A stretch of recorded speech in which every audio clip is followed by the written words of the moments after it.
Hello everyone, welcome to the VIP sir, जहां मिलते हैं आपको एग्जाम रेलेवेंट कंटेंट। और ये आज मैं फिर से लेके आया हूँ एक सक्सेस स्टोरी। ये एक ऐसी स्टोरी है, एक ऐसे इंसान की कहानी है जिसने पता नहीं कितने एग्जाम क्रैक किए हैं इस साल। बहुत सारे एग्जाम, आरआरबी से लेकर के एसबीआई तक, आईपीएस भी हो, उसके अलावा CGL, different different exam crack किए हैं। तो बहुत ध्यान से देखिएगा इस वीडियो को।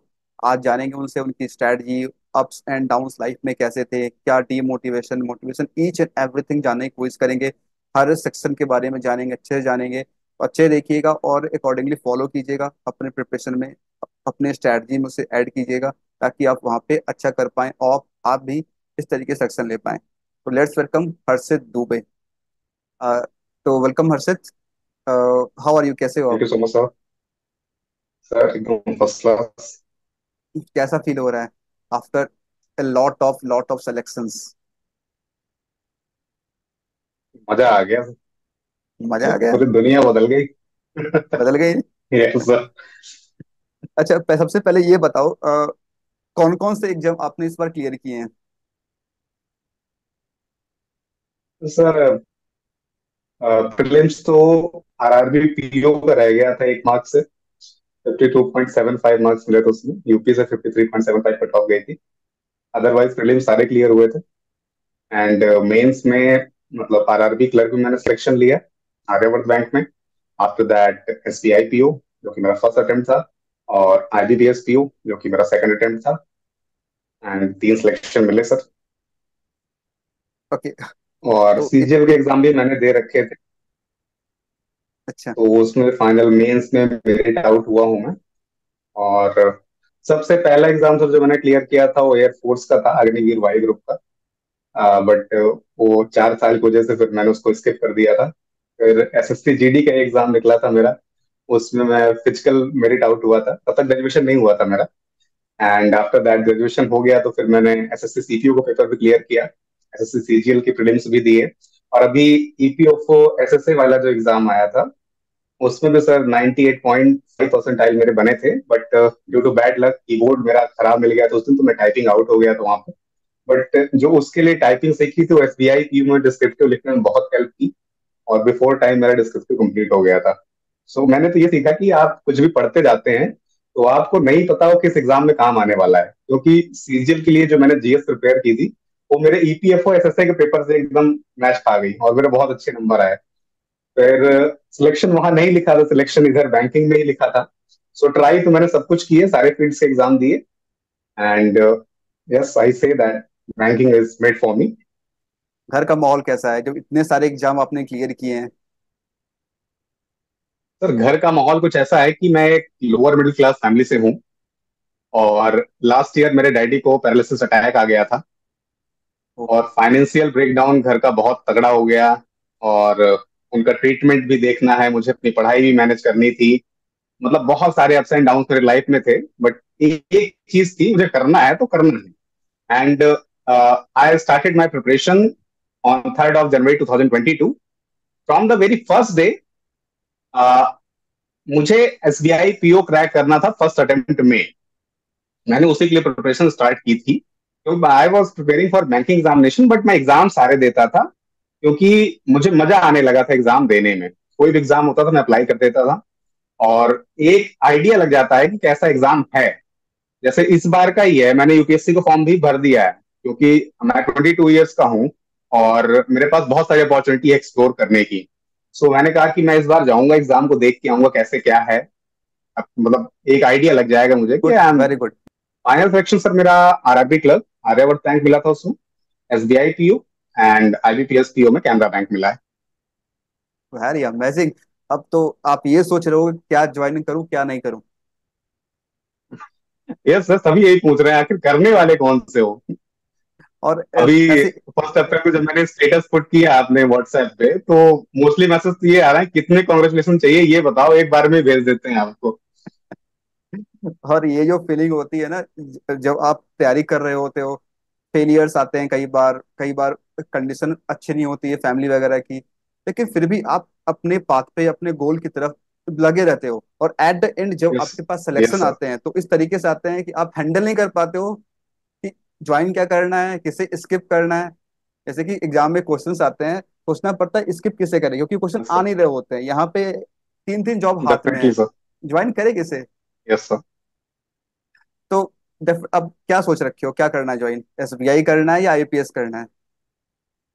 एसबीआई ही करना है actually. SBI PO early age में ज्वाइन करने के बाद आप चेयरमैन तक पहुंच सकते हैं, कुछ ऐसा था। तो काइंड ऑफ मोटिवेशन था मुझे कि यार इसको अगर फर्स्ट अटेम्प्ट में क्लियर कर लिया तो मेरे लिए चेयरमैन बनने तक का रास्ता खुल जाएगा।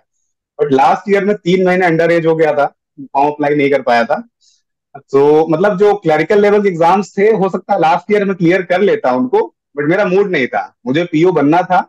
और एसबीआई पीओ ही बनना था, लेकिन मैं बन नहीं पाया था क्योंकि फॉर्म ही नहीं भर पाए थे।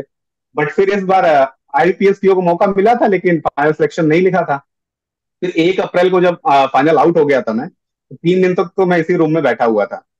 फिर 4 तारीख को मैंने डिसाइड किया अगला बैंकिंग एग्जाम कौन सा है, उसमें सिलेक्शन लेना ही लेना है। और आरआरबी क्लर्क पढ़ा उसमें। और वापस आ रहा था तो मेरा एक्सीडेंट भी हो गया, रास्ते में स्कूटी मेरी स्लिप कर गई और नी में और हाथ में चोट लग गई। But I was pretty happy कि मेरा पेपर अच्छा गया है, बहुत अच्छा एग्जाम दे के आया हूँ मैं। सो वो भी एक एक्सपीरियंस था। मतलब जितने एग्जाम क्लियर हुए हैं उसमें मैंने कुछ ना कुछ ब्लेंडर जरूर किया है। जैसे आईबीपीएस पीओ में क्या हुआ कि आईबीपीएस क्लर्क का जब मेरा मेंस एग्जामिनेशन था, तो मैंने आईबीपीएस पीओ का प्रीलिम्स एग्जामिनेशन के साथ आईबीपीएस क्लर्क मेंस का एडमिट कार्ड सबमिट कर दिया था। जब आईबीपीएस पीओ का रिजल्ट आया और मैं चेक कर रहा था कि मेरा आईबीपीएस पीओ में प्रीलिम्स का कार्ड कहाँ है, तो मुझे पता लगा यार ये तो आईबीपीएस क्लर्क के यहाँ रखा है, वो गया कहाँ समझ नहीं आ रहा था। मैंने आईबीपीएस को कांटेक्ट किया, फ्राइडे को मैंने उनसे कांटेक्ट किया।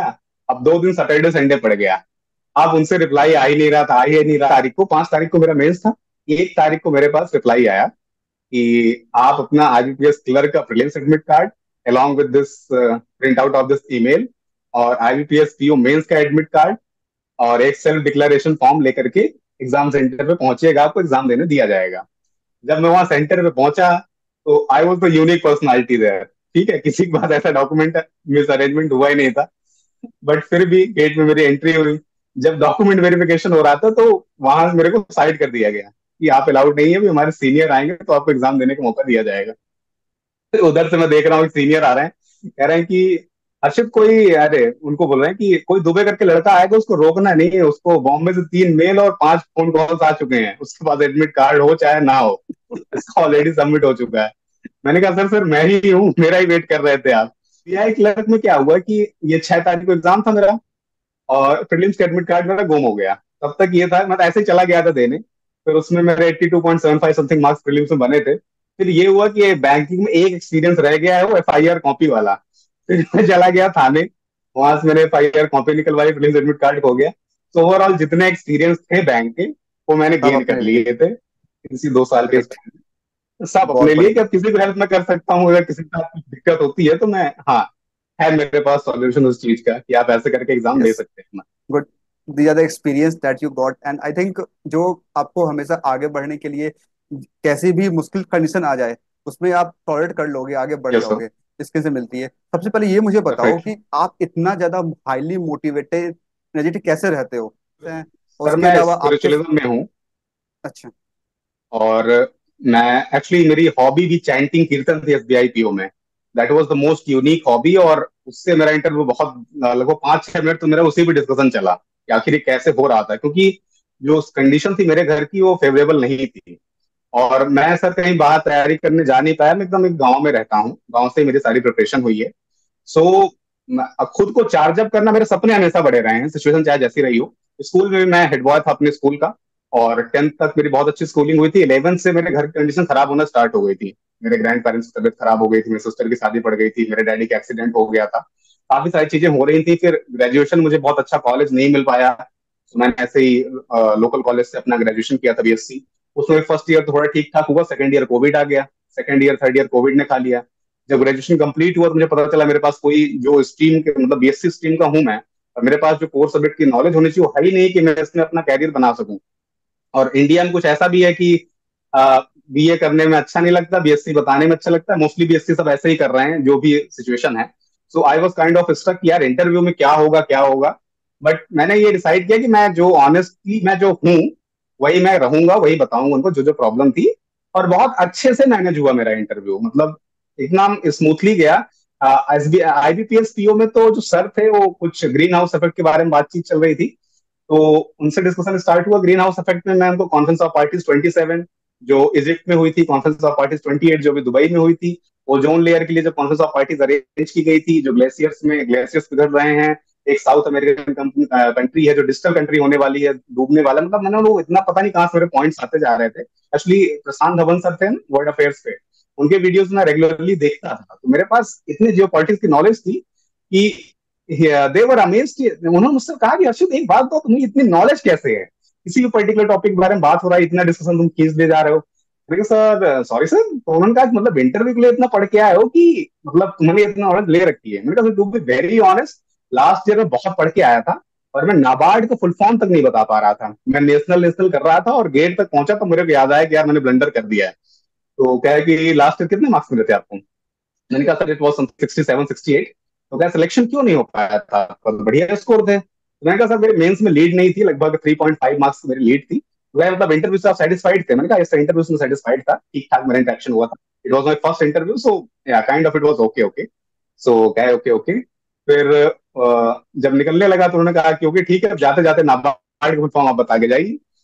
मैंने नाबार्ड का फुल फॉर्म उनको बताया और फिर उन्होंने कहा कि Harshit you are having great communication skill and all the very best for your future, आप जा सकते हैं। और एसबीआई पीओ एक्चुअली क्या हो गया था ना सर कि मेरा आर्यवर्त में भले क्लैरिकल सिलेक्शन हुआ था बट सिलेक्शन हो चुका था, तो मेरे अंदर बिल्कुल भी वो हेजिटेशन नहीं था बातचीत करने में। जैसे आपसे मैं बात कर रहा हूँ, मैं फुल कॉन्फिडेंस से बात कर रहा हूँ, एकदम सेम मैनर में मैं वहां बात कर रहा था। और एसबीआई पीओ का इंटरव्यू लगभग मेरा 25 मिनट तक चला था। मतलब they were enjoying conversation with me, और मुझे भी मजा आ रहा था उनसे बातचीत करने में। वो जो पूछ रहे यही थे मैं उनको बता रहा था, यही और मैं भी वो मेरे हमेशा मेरे बारे हमेशा में जान रहे हैं, मेरे गांव के बारे में जान रहे हैं। यही मैं भी हमेशा बोलता हूँ, जैसे कि मैंने आपका लाइव सेशन में कई बार थे, लाइव सेशन जो हम लोग प्रिपरेशन यस करे सर। थे टेलीग्राम ग्रुप पे या फिर जूम मीटिंग पे, यस वहां पे सर। कई बार आप थे। और जहाँ पे वहां पे आपने जो पॉइंट्स रखे, मैंने बोला था कि आपके पॉइंट एक्स्ट्रा ऑर्डिनरी हैं और कम्युनिकेशन यस स्किल सर। आपने ऑल्सो कहा वेरी था। एक्स्ट्राऑर्डिनरी, मैंने बोला था। और यस सर। सबसे यस सर। इंपॉर्टेंट चीज ये है कि जब आप खुल के बातें करते हो, मैं हमेशा बोलता हूँ खुल के बातें करो, स्ट्रेस मत रखो, खुल के बातें बिल्कुल करोगे तो सर। वो चीज आपके अंदर से निकल के आती है। ऐसे क्या हम ये सोचते यस होते सर। हैं कि ये बताएंगे तो क्या इम्पैक्ट पड़ेगा, ये बोलेंगे तो कहीं ज्यादा नहीं बोल रहे हैं। जब खुल के बोलते हो आप सोचते नहीं हो क्या डेफिनेटली। बोल रहे हो, डेफिनेटली वहां पे आप एक अच्छे लेवल सच पे बोलोगे अपने तो को फिर प्रेजेंट कर सोचना पाते हो। पड़ेगा नहीं और कन्वर्सेशन बहुत अच्छी जाएगी। Yes sir. यस। एक इम्पॉर्टेंट चीज जो आपने उस दिन शेयर किया था मेरे साथ, आई थिंक आज आज से कुछ दिन पहले, एसबीआई पीओ के टाइम पे, यस आपके सर। क्लास ट्वेल्थ में मैथ्स में कितने स्कोर थे? क्लास 12 में 33 स्कोर थे मेरे, और मैं सिर्फ 3 चैप्टर पढ़ पाया था, एक बार फिर से और बताना। उन्हीं तीन एक बार फिर से बताना, कितने स्कोर थे? 33? 33 मार्क्स थे मेरे, मतलब आप जस्ट पास और थे? सिर्फ 3 चैप्टर। हाँ, मैं जस्ट पास था एंड आई वाज एक्सपेक्टिंग कि जब पास हो जाऊंगा मैं। ध्यान से सुन लो भाई लोग, जो भी देख रहे हो, ध्यान से सुनो इस चीज को। इस हर्षित दुबे के क्लास ट्वेल्थ में मैथमेटिक्स में 33 स्कोर थे, जो कि जस्ट पासिंग मार्क है। और इस तरह की स्कोर करने वाले जो बच्चे होते हैं, आई थिंक उनके अंदर इतनी हिम्मत ही नहीं होती, इतनी मोटिवेशन ही नहीं होती है कि वो आगे बढ़ पाए। और आज देख पा रहे हो इसने इसने कौन से एग्जाम क्लियर नहीं किए हैं, SBI PO, IPS PO, RRB, इसके अलावा डिफरेंट डिफरेंट एग्जाम्स में। और अब ये यूपीएससी देने जा रहा है। इतना इतना ज्यादा मोटिवेशन, डेडिकेशन, ये कैसे हो सकता है? मैक्सिमम लोग ये सोचते हैं कि मेरे स्कोर ही कम है ट्वेल्थ में, मैं तो फेलियर बच्चा हूँ, मैं कैसे कर पाऊंगा। बैंकिंग तो एक सपना है, गवर्नमेंट जॉब एक सपना है, लेकिन ऐसा नहीं है। अगर आपके लाइफ में कुछ चीजें खराब हो चुकी हैं पहले, अगर आप बिगाड़ चुके हैं उन चीजों को, तो आपके पास एक फिर से मौका है, यस रीस्टार्ट सर। कर सकते हो। अगर आपके पास डेडिकेशन है, डिसिप्लिन वे में करते हो, डेफिनेटली आप कुछ भी क्लियर कर सकते हो। आई एम डैम श्योर हर्षित अभी रुकेंगे नहीं आगे। आगे जो बता रहे हैं यूपीएससी डेफिनेटली सर। और बाकी जो भी चीजें हैं वो भी ये क्लियर कर लेंगे, क्योंकि इनके पास वो एनर्जी है और एक पॉजिटिव थिंकिंग इनकी है। तो आई थिंक आपको सर आप पॉजिटिव मैं सभी कहूंगा को, कि mindset is everything. Yes, mind set, sir exactly. Positive mindset is everything. और ये चीज मैं इंटरव्यू सेशन में कई बार मैंने बात करी है, टेलीग्राम ग्रुप के ऊपर या फिर यस सर। मीटिंग के ऊपर, positive mindset and all these things जो कि हर्षित को आप देख रहे हो। तो इससे बेस्ट एग्जांपल आई थिंक अब तक अवेलेबल नहीं है इस मार्केट में। तो इन चीजों को सीखो यस, थैंक यू और सो मच अपने सर। प्रिपरेशन को भी ऐसे आगे बढ़ाओ। पीछे क्या रह गया, कितने एग्जाम छूट गए, कितने एग्जाम में फेल हो गए, डजेंट मैटर। आपके पास जो आज से समय है, अभी से समय है, उसे आप अच्छा कर सकते हो। ये आपके हाथ में है। हर्षित, आगे बढ़ते हैं इस कन्वर्सेशन में। तो थोड़ा सा सब्जेक्ट के बारे यस में सर। बात कर लेते हैं, क्योंकि आपने इतना कुछ बताया ही है। तो सबसे पहले मुझे आप ये बताओ कि यस सर। जो आपने तैयारी शुरू की बैंक एग्जाम्स की, तो बता रहे हो फेलियर्स भी आए, प्रीलिम्स क्लियर नहीं यस हुए सर। थे, इस साल भी क्लियर नहीं हुए आपके आरबीपीओ के। डेफिनेटली। तो जब अ, आपकी स्टडी क्या होती थी? प्रीलिम्स मेंस साथ में करना है कि पहले प्रीलिम्स कर लेना है फिर मेंस करना है? What was your strategy? Sir मेरा स्ट्रेटजी सिंपल सा था। जब 3 जनवरी को मैंने स्टार्ट किया था तो मैंने एक अपने से प्रॉमिस किया था कि 1 साल, ज्यादा से ज्यादा 2 साल, 3 जनवरी 2024 के पहले पहले मुझे सिलेक्शन ले लेना है। मुझे अपनी जवानी इस सरकारी नौकरी की तैयारी में बर्बाद नहीं करनी है। मेरे अंदर बहुत पोटेंशियल है, मैं कुछ भी कर लूंगा, लेकिन बस इसी प्रिपरेशन जोन में मुझे नहीं रहना है। और मुझे लगता है कि ये चीज होनी चाहिए एस्पिरेंट के अंदर कि हाँ मैं खुद को इतना टाइम ही दूंगा। अपने ब्रेन को आपको फोर्स फोर्स करना पड़ेगा कि आपको ये करना ही करना है। अब मैंने प्रिपरेशन स्टार्ट की, मुझे कुछ नहीं पता था, कोई नॉलेज नहीं थी, क्योंकि ग्रेजुएशन कुछ खास ठीक ठाक हुआ नहीं था और मतलब घर में ही था, तो बाहर का कुछ एक्सपोजर उतना था नहीं मेरे पास। फिर आरबीआई असिस्टेंट का 16-17 मार्च के आसपास एग्जामिनेशन होना था। और फिर ये मैंने कहा कि अब छोड़ो, जो लास्ट के अगस्त वाले एग्जाम उनको टारगेट करना छोड़ो, मार्च वाले एग्जाम को फोकस करो, जल्दी सिलेबस खत्म करो। मैं बहुत आलसी टाइप का आदमी हूँ और मेरा ये रहता है कि अगर कोई 6 महीने सिलेबस है तो उसको 2 महीने में निपटा डालो, फिर 4 महीने आराम करेंगे, बल्कि उस 4 महीने आराम करने फिर दूसरा टारगेट देता हूँ दिमाग को कि अब इसमें लग जाओ। तो एक मतलब करेक्ट। फॉल्स होप दे करके मैं उसका अच्छे तरीके से यूटिलाइजेशन करता हूँ। फिर जब उसका रिजल्ट आता है तो इंग्लिश में मेरे 29 मार्क्स आए थे आरबीआई असिस्टेंट में। इस बार भी ऐसा ही हुआ और उसमें मैं 1 मार्क से रह गया था प्रीलिम्स क्लियर करने में। मेरे रीजनिंग में और क्वांट में और इंग्लिश में इतने लेवल आ चुका था।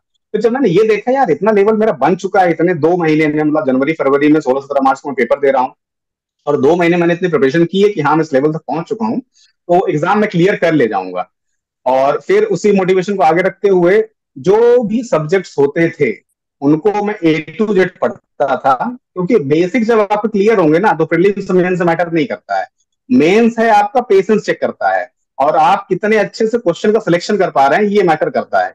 एक से बहुत सारे पढ़ने लिखने वाले तेज बच्चे होते हैं लेकिन उनको क्वेश्चन सिलेक्शन नहीं पता है कि हाँ मेंस में अटेम्प्ट कौन से क्वेश्चन करने हैं, छोड़ने कौन से है। क्योंकि जैसे मेंस का एग्जाम हो गया, स्पेशली बैंकिंग की बात करूं तो इसमें आपको सब क्वेश्चन नहीं करने हैं, आपको अपने दिमाग से खेलना है कि यार इसमें अटेम्प्ट करने वाले कौन से हैं, जिसने भी क्वेश्चन बनाया एग्जामिनर ने इसमें कौन से अटेम्प्ट करने वाले हैं कौन से छोड़ने वाले हैं। जिस बच्चों की चीज समझ में आ गया तुरंत एग्जाम क्लियर कर लेगा, कोई इसमें दो राय है एग्जैक्टली। ही नहीं। जो एग्जैक्टली। दिक्कत वहां होती है जहां पे पूरे में पूरे नंबर लाने होते हैं, सीजीएल का एग्जाम है, अब 390 का पेपर है तो 320 प्लस आपको लेके ही आने हैं। और मैं 280 285 के आसपास में स्कोर कर रहा था, क्योंकि मैं सिर्फ उसी की प्रिपरेशन नहीं कर रहा था, मेरे दिमाग में पीओ ही बनना था। तो मैं अलॉन्ग विद दैट में पेपर देखता था कि भाई मेरा लेवल है ठीक ठाक है। मुझे नहीं पता कि मैं किस चीज के लिए बना हूं, ये मैंने डिसाइड किया है ना कि मुझे बैंकिंग में जाना है, बैंकिंग के लिए प्रिपरेशन कर रहा हूँ, लेकिन लक किस चीज में है आई डोंट नो। तो मुझे सबके लिए प्रिपरेशन करना है, जो मैं कर रहा हूँ तो करूंगा ही, लेकिन उसके साथ साथ आप सोचिए कि मैं जीएस पढ़ रहा था जो कि बैंकिंग में कोई यूज की नहीं होती है, लेकिन उसका इम्पैक्ट मेरे इंटरव्यू में इतना बढ़िया पड़ा। मैंने ये चीज देखी कि आप जिस चीज की प्रिपरेशन करते हैं वो कहीं ना कहीं नॉलेज काम में आ जाएगी बिल्कुल। आपके, वो आपको एग्जैक्टली। कुछ ना कुछ पॉजिटिव रिजल्ट ही देकर जाने वाली है। मैंने भी हमेशा यही बताया है अपनी स्ट्रैटेजी वीडियो में कि हमेशा जब प्रिपरेशन करें कॉन्सेंट्रेट फोकस करो। और आज आप लोग देख रहे हैं हर्षित दुबे यहाँ पे हैं, जो कि इतने एग्जाम क्लियर किए हैं, ये भी बता रहे हैं सेम चीज। आई थिंक अब से आप लोग जरूर फॉलो करोगे इन चीजों को। पूरे सिलेबस को पढ़ना है, कॉन्सेप्ट को क्लैरिटी करनी है, उसके बाद आगे बढ़ना है। प्रीलिम्स मेंस जो बता रहे हैं, पेपर में क्वेश्चन को चूज करना, दैट इज वेरी इंपॉर्टेंट। खासकर यस बैंकिंग सर। एग्जाम में जहाँ पे क्वेश्चन बहुत यस लेंदी सर। होते हैं, टाइम कंज्यूमिंग होते हैं, टाइम कम्स होते हैं, तो वहां पे ये चीज बहुत मैटर करती है। आई थिंक अब से आप जरूर फॉलो करोगे। आगे ओके मूव ओके करते हैं। सबसे पहले बात करते हैं कि जो 5 सेक्शन आते हैं, 4 5 सेक्शन डिफरेंट डिफरेंट एग्जाम में आते हैं कंप्यूटर के साथ, डिफरेंट सेक्शन, उसमें सर। सबसे वीक सेक्शन आपका क्या था, जो आपको लगता है कंपैरेटिवली? कंपैरेटिवली क्वांट से था, क्वांट वीक था। सबसे वीक तो सेक्शन शुरू था मेरा। करते हैं क्वांट की स्ट्रेटजी से। यस। क्वांट की तैयारी आपने कैसे करी? क्वांट के लिए कौशिक मोहंती सर हैं, प्लेलिस्ट है अरिथमेटिक की, यूट्यूब पे अवेलेबल है। मैंने उसको लूप में देखा है 2-3 बार। और फिर आपके चैनल में स्विच किया मेंस के लिए। आपने जो अप्रोच बताई एग्जाम क्लियर कैसे करने हैं ये है वो है, तो मुझे ये पता था कि क्वांट्स में मेरा इतना स्ट्रांग होल्ड नहीं है। ठीक है, एक्चुअली सब बच्चे का अलग अलग होता है, लेकिन बिल्कुल। इतना है, इतनी एबिलिटी है कि मैं कुछ नंबर तो यहाँ से निकाल लूंगा ही, आराम से निकाल ले जाऊंगा। तो मैंने इस चीज पे फोकस किया कि जीए और इंग्लिश मेरी बहुत अच्छी है, तो क्वांट में एवब एवरेज चला जाऊं तो मेरे लिए बेस्ट है, वो उसके लिए कोई दिक्कत नहीं है। फिर आपके वीडियो से मैंने काफी सारी चीजें देखी, मैंने कहा इसमें क्वेश्चन आते कैसे हैं। एक्चुअली क्या है कि जो प्रीलिम्स की तैयारी करते हैं, मेंस लेवल का कंटेंट थोड़ा उससे हाई हो जाता है, क्वाड्रेटिक क्वेश्चन जो भी हैं इसके जीरोस फाइंड आउट करने हैं, क्वेश्चन बन रही है, डीआई ऐसे सॉल्व करना है, ये सब बहुत सारी चीजें होती हैं। सो एक्चुअली क्या होता है कि प्रीलिम्स की तैयारी करते रहते हैं तो इन सब चीजों से एकदम दूर रहते हैं। फिर जब प्रीलिम्स दे के आते हैं और उसके बाद तैयारी ना करके रिजल्ट आने के बाद जब प्रिपरेशन में जाते हैं, उस फेज में लगता है यार ये पढ़ क्या रहे हैं, ये आएगा कैसे। उस वक्त दिमाग में ये रहता है कि नहीं सभी बना रहे होंगे इतने क्वेश्चन, ये तो सबसे बन रहा होगा। और मैं जब एग्जाम देने बैठता था तो मैं तो इस हिसाब से बैठता था, अगर मुझसे नहीं बन रहा तो किसी से नहीं बन रहा होगा, इस माइंडसेट के साथ बनता था। क्योंकि भाई मैं मेहनत करके आया हूँ, पढ़ के आया हूँ। अगर मतलब कोई बना भी रहा होगा तो एक्सेप्शनल है, मैं एक्सेप्शनल नहीं, मुझे पता है। जीए और इंग्लिश मेरी कोर स्ट्रेंथ है, मुझे यहाँ पे नंबर स्कोर करने हैं, यहाँ मैं इजिली स्कोर कर लेता हूँ। बाकी रीजनिंग और क्वांट कंप्यूटर जैसा भी है समहाउ निकालना ही निकालना है, मतलब एवरेज एवरेज चला जाए तो वो मेरा फोकस हुआ करता था। और आपने जो प्लेलिस्ट वहां पे बना रखी है, स्पेशली वो जो इक्वेशन वाली है, ये जीरो फाइंड आउट करने वाली, वो सबसे हेल्पफुल वीडियोस था। क्योंकि आपके दो चार क्वेश्चन वहां से फंस ही जाते हैं कि अगर कोई ये भी हो जैसे सेक्शनल निकालना हो, तो मैं कहता हूँ वो प्लेलिस्ट कोई देख के जाए तो आराम से आप क्वांट के सेक्शनल तो निकाल के लेके ही आ जाओगे। और जहां तक मैं देख पा रहा हूँ आपके स्कोर जो है क्वांट में इज आई थिंक 20। 20 मार्क्स थे आईबीपीएस पीओ में। 20 marks I yes sir. Think. उसमें काफी मेरे अच्छे स्कोर है, काफी अच्छे स्कोर है। 23 और 22 अटेम्प्ट किए थे मैंने sir. Paper was bit easy from the previous year compare करे तो, लेकिन फिर भी previous year score previous year I scored 6.75 marks only in my quant section. That's the तब तक डिफरेंस, आपसे दैट मुलाकात नहीं हुई थी दैट मेरी। That creates the difference. जब आप यस लास्ट सर। इतना करे थे, आज एक्चुअली क्या हुआ एक था कि एक साल में आपने इतना खुद को इम्प्रूव किया। देखो थ्री पेपर टाइम्स हो क्या गया आएगा, हो। थ्री पेपर टाइम्स क्या आएगा इंप्रूव हो अब। गया। हाँ, पेपर क्या है आपको पता नहीं होता है, लेकिन प्रिपरेशन आपको करना होता है। Yes sir. क्योंकि पेपर इजी डेफिनेटली आएगा, सर। टफ आएगा, नो वन नोज। बट आपको प्रिपरेशन करना है, वो आप अगर कर रहे डेफिनेटली। हो डेफिनेटली आप पेपर कैसा भी आएगा कंपेरेटिव परफॉर्म अच्छा ही करोगे आप। Yes sir. That's very good. Definitely. और कुछ बताना चाहो क्वांट के बारे में? मैं एक लिस्ट बना के रखा था सभी चैप्टर्स की, और उसमें मैंने लिख लिया कि हाँ पर्टिकुलर इस चैप्टर को इतना टाइम 2 दिन मुझे देना है, एक दिन मैं थ्योरी पोर्शन इसका रिवीजन करूंगा, एक दिन में इसमें क्वेश्चन प्रैक्टिस करूंगा। और उसको मैं करता था, चाहे सिचुएशन जो भी हो, चाहे मुझे डैडी को लेकर हॉस्पिटल जाना हो या फिर कहीं कोई फंक्शन हो, कुछ भी हो, रात में 1 बज रहे हैं 2 बज रहे हैं, मैटर्स नहीं करता मेरे लिए, बिल्कुल मैटर नहीं करता, मुझे करना है बात खत्म। और मुझे लगता है कि जो मेरी एक, मैं ऐसा फील करता हूँ कि मैं एक बहुत अलग काइंड की एनर्जी कैरी करता हूँ जहां कहीं भी जाता हूँ। वो एनर्जी मुझे मिलती है स्पिरिचुअलिज्म से। मैं कीर्तन करता हूँ बढ़िया से, राम नाम की कीर्तन करता हूँ। अभी जब से मेरा इलेक्शन हो गया, अभी तो मैं राम नाम की पुस्तक लिख रहा हूँ, भर रहा हूँ। 28,000 नाम मेरे लगभग कंप्लीट भी हो गए हैं उसमें। और मैं अपने कर्म को प्रधानता दी, लेकिन रिजल्ट मैंने सारे भगवान के ऊपर छोड़ दिए। मतलब जितना बेस्ट पॉसिबल हो सकता था, जब मेरा सिलेक्शन नहीं भी होता तब भी मैं आपको सेम एनर्जी ही कन्वे कर रहा होता, क्योंकि जितना मैं बेस्ट दे सकता था मैं दे चुका था। वो नहीं हो रहा है मतलब कि मेरे प्रारब्ध में वो नहीं लिखा हुआ है। तो ये कमी नहीं होनी चाहिए यार, कि अगर थोड़ा सा कर लेता तो हो गया होता। क्योंकि मैं इस चीज से सेटिस्फाइड हूँ, जितना मैंने मतलब कर सकता था, जिस सिचुएशन में मैं था, जितना मैं बेस्ट दे सकता था मैंने बेस्ट दिया वहां पे, and I am happy for that. Okay, good. Now move next section, that is general awareness, banking awareness, that was your strength. इसके बारे में बताइए। तो पेड यूजर मैं नहीं था, फाइनेंशियली बता रहा हूँ उतना अच्छा नहीं था मैं। तो टेलीग्राम पे मुझे गौरव अग्रवाल सर की कुछ पीडीएफ वगैरह वीडियोस वगैरह मिल जाते थे। तो वहां से मैंने उसको देखा था, और कुछ फ्रेंड्स ने ले रखा सब्सक्रिप्शन, वो शेयर कर देते थे कभी कभार, उनकी आईडी लॉग इन करके देख लेता था। फिर डेली बेसिस पे मैं अफेयर्स क्लाउड का चैनल है यूट्यूब पे, और एक परचम क्लासेस का चैनल है, वहां से मैं डेली के वीडियो 2x की स्पीड में 2 बार देखता था। ऋचा वन मैम, एक्स में नहीं, परचम 2x क्लास। में। हाँ रिचा मैम, यस। और 2x की स्पीड में देखता था तो 2 बार वो चीजें मेरे दिमाग में चली जाती थी 1x की स्पीड के अकॉर्डिंग। तो डेली वाला वहां से कवर होता था। बाकी बैंकिंग अवेयरनेस वीडियो जो गौरव गौर सर की है, वो एकदम टॉप नॉच है। वहां से मुझे काफी नॉलेज हुई मतलब बैंकिंग के बारे में। और ड्यूरिंग माय इंटरव्यू प्रिपरेशन, जो ऑलिव बोर्ड पे एक बैंकिंग अवेयरनेस की अलग से स्टैटिक पोर्टल की सीरीज बनी हुई है, चैनल की है उनकी, ऑलिव बोर्ड की। तो वहां से मैंने पढ़ा उसको। और जो बेसिक्स था, मतलब जब मेरा आईबीपीएस पीओ इंटरव्यू स्टार्ट हुआ था, तो उन्होंने मेरे से नाबार्ड के बारे में पूछा था, और मैंने उन्हें ऑल इंडिया फाइनेंशियल इंस्टीट्यूशन जितने थे पांचों, पांच के पांचों पूरे डिटेल में उनको बता दी मेरे, मतलब हाँ ये कहूंगा रिटेनिंग पावर बहुत अच्छी थी। मैंने जो मुझे वहां बताया तो मैं वहां सब एकदम बताते चला गया। सो बैंकिंग अवेयरनेस की वीडियो वहां से स्टैटिक पोर्शन कंप्लीट हो गया मेरा। और करंट अफेयर्स के लिए क्लासेस यहाँ से ले लेता था। जब एग्जाम आता था मेरा, तो स्मार्ट कीड़ा हो गया, प्रैक्टिस मार्क हो गया, गाइडली हो गया, इनके पास जो क्विजेस होते थे इनको सॉल्व करता था। तो कहीं ना बिल्कुल। कहीं से वो रिवीजन होता चला गया, होता चला गया। मतलब वही चीज है, और जितना रिवीजन करते जाएंगे मतलब यही उतना सेम चीज एक्सपीरियंस मैं भी होता है। यही सेम चीज मैं भी हमेशा बोलता हूँ अपने स्ट्रेटजी वीडियो में, कि जब प्रिपरेशन करने यस के सर। बाद एग्जाम के लास्ट 70 बचे हुए हैं, उस आपको सिर्फ और सिर्फ एमसीक्यू यस, सॉल्व करना चाहिए, क्योंकि जिस फॉर्मेट एमसीक्यू में सॉल्व करने क्वेश्चन चाहिए। आपके एग्जाम में आ रहा है, उस आप ऑप्शन को चूज करना होता है। कई बार क्या होता है ना, क्वेश्चन ऑप्शन को देख कंफ्यूज कर जाते हैं हम लोग, ये ऑप्शन था, ये ऑप्शन था। Yes sir. तो वो चीज आपके लास्ट 7 डेज में जब आप मॉक सॉल्व कर रहे होते हो, क्विज सॉल्व कर रहे हो, वहां से वो काफी क्लियर हो जाती हैं। पीओ में सर मैं आपको बताना चाहूंगा कि 32 अटेम्प्ट मैंने किए थे जीए में। कितने? उसमें अच्छा, से स्कोर तो ट्वेंटी आते नहीं सेवन है। तो श्योर स्कोर तो आते नहीं है। शॉट, और 26 27 मेरे श्योर शॉट सही भी थे उसमें। और बाकी वो गलत जो भी हुए हूँ उनका मुझे पता भी नहीं आई लग पाया, क्वेश्चन याद भी आईबीपीएस नहीं थे। आईपीएस पीओ में आपके स्कोर 12.50 हैं, जीए में। 12 पॉइंट 16 क्वेश्चन मैंने आईबीपीएस पीओ में अटेम्प्ट किए थे। तो कि मतलब ऐसा मुझे लग रहा है कि जो आपकी चीजें इतनी अच्छी थी, तो इतने कम स्कोर कैसे रह गए? Yes, sir। नहीं नहीं नहीं, मेरी अच्छी जरूर थी, लेकिन आईबीपीएस पीओ तक के टाइम तक मुझे गौरव सर का कंटेंट अवेलेबल हुआ नहीं था।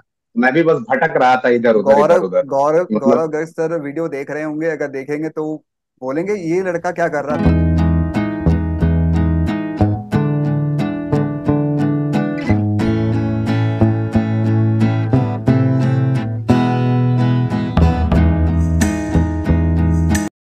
नेक्स्ट सेक्शन पे आते हैं। बात करते हैं हम लोग रीजनिंग की। इसके बारे में बताइए, आपने कैसे प्रिपेयर किया? यस,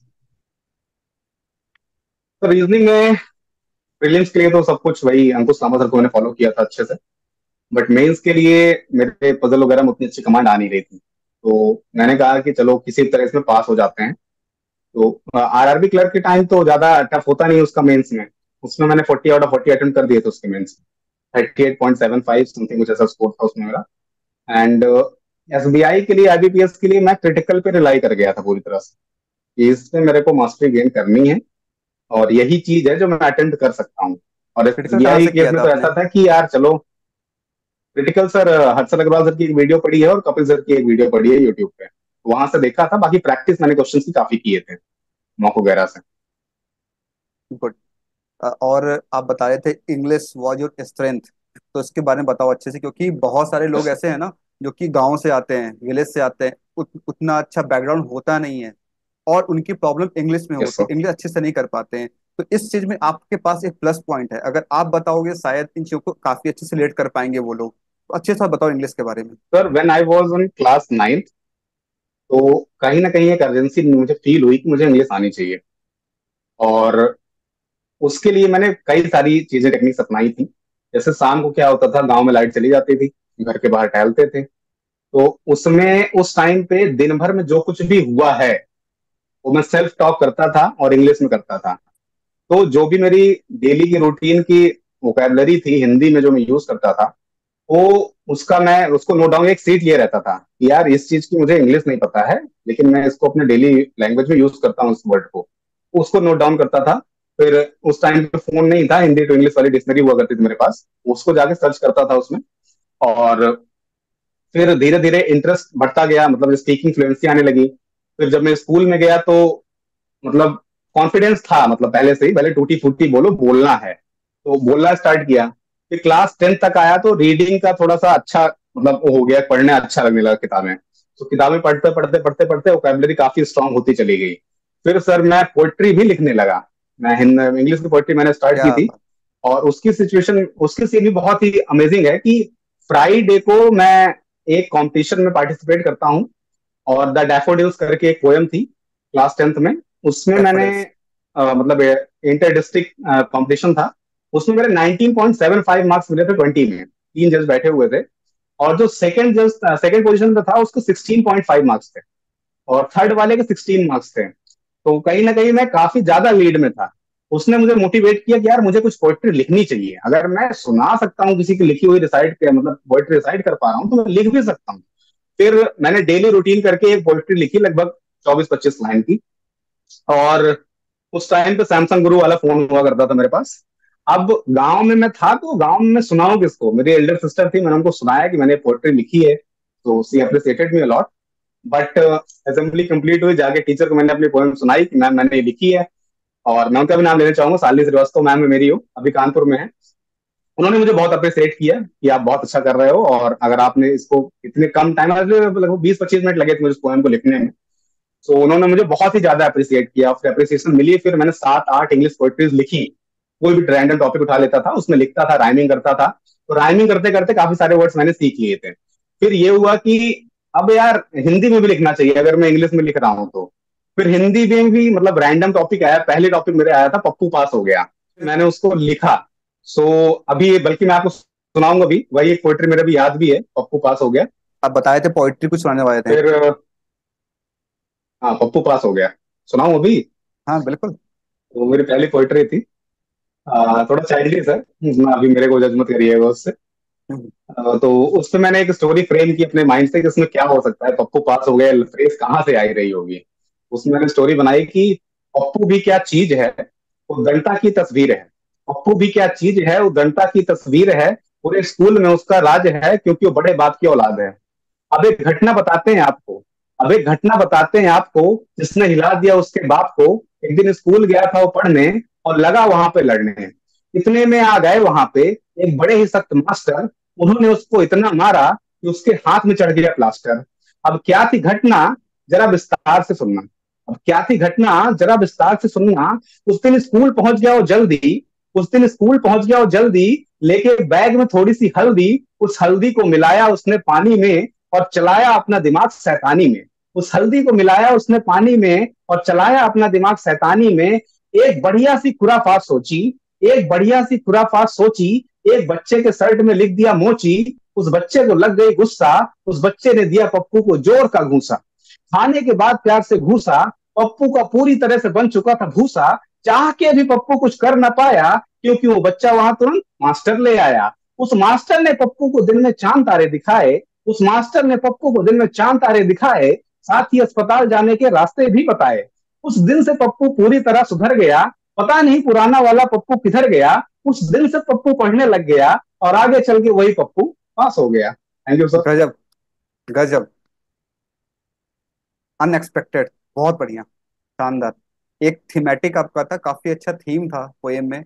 स्टार्टिंग कैसे होता सर है मैंने, एक बिगड़ेल बच्चे से, और हाँ, कैसे एंड करता है, वो बहुत अच्छा थीम था आपका, बहुत शानदार।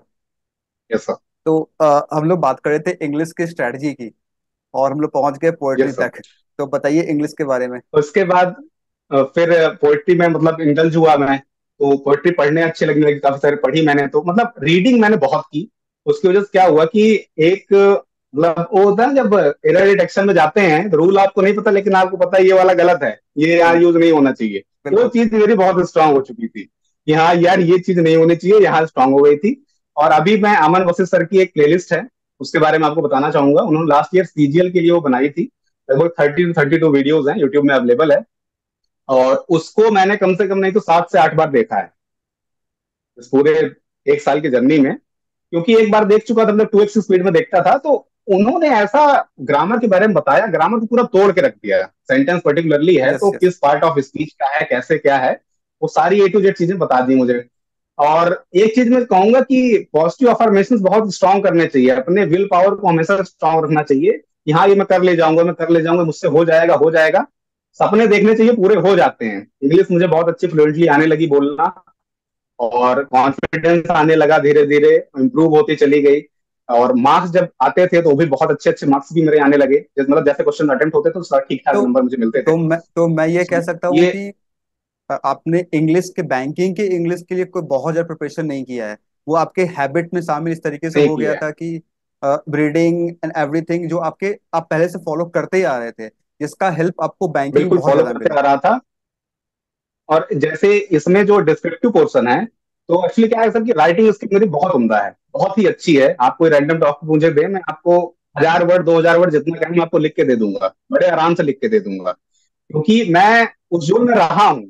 तो डिस्क्रिप्टिव पोर्शन मैं कहूंगा कि मेरे लिए एक वरदान था बैंकिंग इंडस्ट्री में, चाहे एसबीआई पीओ का रहा हो, चाहे आईबीपीएस पीओ का रहा हो। तो मतलब उसमें तो मैंने कभी कोई दिया भी नहीं मॉक भी, आपको एक आध बार गाइडली के कुछ फ्री टेस्ट अवेलेबल थे तो मैंने अटेम्प्ट किए थे एक दो। बाकी ये होता था ठीक है जो टॉपिक आएगा दे आऊंगा, जो भी आएगा लिख आऊंगा, वो तो ठीक है यही चेक करेगा, उसमें मुझे कोई क्या ही जज करेगा। सो उस चीज के लिए आप जितना ज्यादा रीडिंग करेंगे उतना ज्यादा आपको बेनिफिशियल होगा इंग्लिश में वो। ओके। इसके बाद आती है नेक्स्ट मेंस के बाद इंटरव्यू प्रिपरेशन। तो वो आपने यस उसका सर। पर क्या अप्रोच था, आपने कैसे किया वो? इंटरव्यू में एक ही चीज के लिए मैं डरता था, ग्रेजुएशन ग्रेजुएशन ग्रेजुएशन, कुछ ढंग से हुआ नहीं था। वहां से कुछ पूछा जाएगा तो क्या ही बताऊंगा।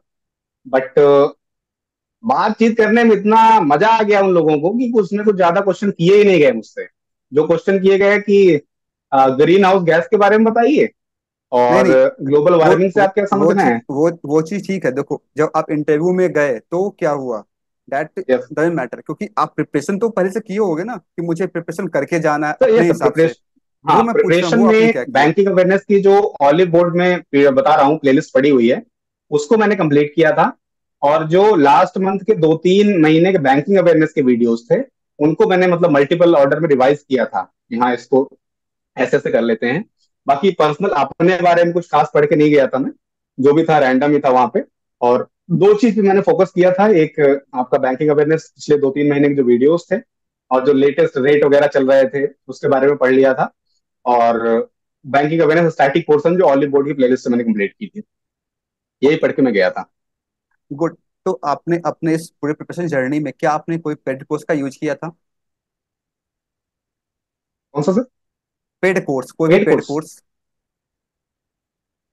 पेड कोर्स में मॉक टेस्ट सीरीज मैंने काफी सारे खरीद मॉक रखे नहीं, थे। मॉक को छोड़ करके और कोई भी वीडियो कोर्स, और तो लाइव नहीं कोर्स किया है मैंने।